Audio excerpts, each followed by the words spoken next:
Temple parliament ഒരു കാലത്ത് ഹിന്ദുവിൻ്റെ സ്വത്വവും അനുദിനം നഷ്ടപ്പെട്ടുകൊണ്ടിരിക്കുന്ന ഈ കാലഘട്ടത്തിൽ ഒരു പുതിയ ആശയമല്ല ക്ഷേത്ര വിമോചനത്തിനായിട്ടുള്ള പ്രക്ഷോഭം എന്നുള്ളത്. വളരെ നാളായി നമ്മൾ ചെറിയ തോതിലും വലിയ തോതിലുമൊക്കെ ആലോചിക്കുകയും ചെറിയ രീതിയിലൊക്കെ അതിൻ്റെ കാര്യങ്ങൾ മുമ്പോട്ട് പോവുകയും ചെയ്തിട്ടുള്ള ഒരു സംവിധാനമാണ് ക്ഷേത്ര വിമോചനത്തിനായിട്ടുള്ള ടെമ്പിൾ പാർലമെൻറ്റ് എന്ന ആശയം. ഒരു കാലത്ത് സ്വാമി സൂചിപ്പിച്ചതുപോലെ ഓരോ ഗ്രാമങ്ങളിലെയും ഓരോ ഊരുകളിലെയും ഭക്തജനങ്ങൾക്കായിരുന്നു അതാത് ഗ്രാമക്ഷേത്രങ്ങളുടെ നിയന്ത്രണമെങ്കിൽ ആ ഊരുകളിൽ നിന്ന് ക്രമേണ ഊരാളന്മാരിലേക്കും ഇന്നത്തെ സർക്കാർ സംവിധാനം ആഗ്രഹിക്കുന്നത് അടുത്ത ഘട്ടത്തിൽ ഇത് ഈ ഊരാളുങ്കൽ സൊസൈറ്റിയിലേക്കും പോകണമെന്നുള്ളതാണ്.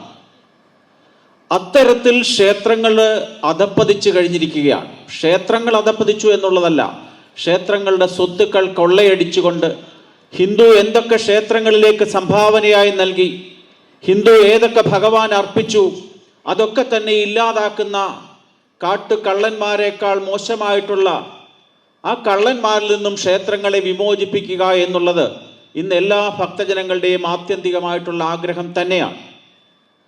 അത് എന്തിനാണ് എന്ന് ചോദിക്കുമ്പോൾ അത് ഏത് ആവശ്യം കൊണ്ടാണ്, അല്ലെങ്കിൽ എന്താണ് അതിന് അടിസ്ഥാനപരമായ കാര്യങ്ങൾ എന്നുള്ളതിനെ പറ്റിയൊക്കെ നമ്മളോട് സംസാരിക്കാനും നമുക്ക് വേണ്ട അറിവ് നൽകാനും വേണ്ടി ആ രംഗത്തെ പ്രഗത്ഭന്മാരായ വ്യക്തിത്വങ്ങളൊക്കെ തന്നെ ഇവിടെ ഉണ്ട്. ഈ അവസരത്തിൽ സ്വാമി സൂചിപ്പിച്ച ഒന്ന് രണ്ട് കാര്യങ്ങളുടെ ചെറിയ തുടർച്ച മാത്രം പറയാനാണ് ഞാൻ ആഗ്രഹിക്കുന്നത്.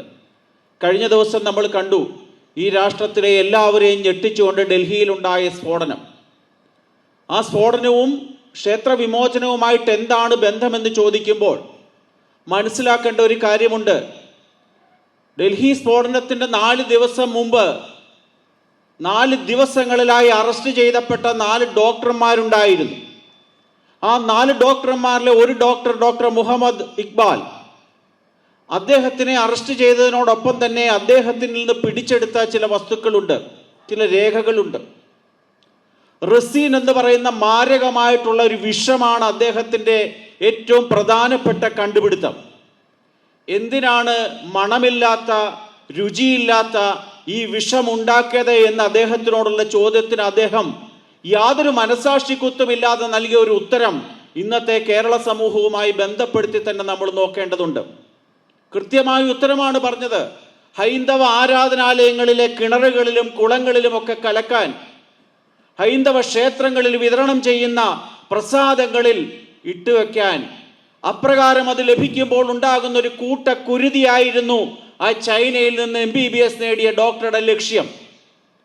സമാന സാഹചര്യങ്ങൾ കേരളത്തിൽ ഉണ്ടാകില്ല എന്ന് നമ്മൾ വിശ്വസിക്കുകയാണെങ്കിൽ നമ്മൾ മൂഢന്മാരെക്കാൾ വളരെ വലിയ സ്വർഗത്തിലാണ് കഴിയുന്നതെന്ന് മാത്രമേ പറയാൻ സാധിക്കുകയുള്ളൂ. കാരണം ദിനം പ്രതി കൂടി വരുന്ന ജിഹാദുകളുടെ നടുവിൽപ്പെട്ട് എന്ത് ചെയ്യണമെന്നറിയാതെ ഉലയുന്ന, പ്രയാസപ്പെടുന്ന ഒരു സമൂഹം വസിക്കുന്ന പ്രദേശമുണ്ട് എങ്കിൽ ആ പ്രദേശത്തിൻ്റെ പേര് ഈ കൊച്ചു കേരളം എന്ന് തന്നെയാണ്. ദിനം പ്രതിയാണ് ജിഹാദുകൾ മാറുന്നത്. ആ ജിഹാദുകളുടെ എല്ലാം കേന്ദ്ര ബിന്ദു ഇസ്ലാമിക കലാപകാരികളായിട്ടുള്ളവരാണ് എങ്കിൽ